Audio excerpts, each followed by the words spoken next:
Power star Pawan Kalyan కూడా Twitter పిట్టతో జట్టు కట్టాడు. కొత్తేడాది రోజున పవన్ ట్విట్టర్లో తన ఖాతాను తెరిచాడు. అభిమానులకు శుభాకాంక్షలు తెలిపాడు. పవన్ ట్విట్టర్ అకౌంట్ ఓపెన్ చేసిన విషయం ఆ నోటా ఈ నోటా అభిమానుల చెవిన పడింది. ఇలా ఓపెన్ చేశారో లేదో వెంటనే ఆయన అభిమానులు ఆ విషయాన్ని సోషల్ సైట్లలో షేర్ చేశారు. వెంటనే ఆయనకు ఫాలోవర్లు నిమిషానికి పెరగడం మొదలుపెట్టారు. ఇక చూసుకోండి, క్షణాల్లో భారీగా ఫాలోవర్స్ పెరిగిపోయారు.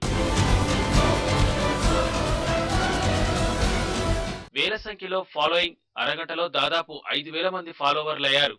3 గంటల్లో 30,000, ఇలా 8 గంటల్లో 45,000 మంది ఫాలోవర్లుగా మారిపోయారు. జనరల్ గా పవన్ కు ఇలాంటి ట్విట్టర్లు, ఫేస్బుక్లు వంటివి నచ్చవు. అంతా సూటిగా ఉండాల్సిందే.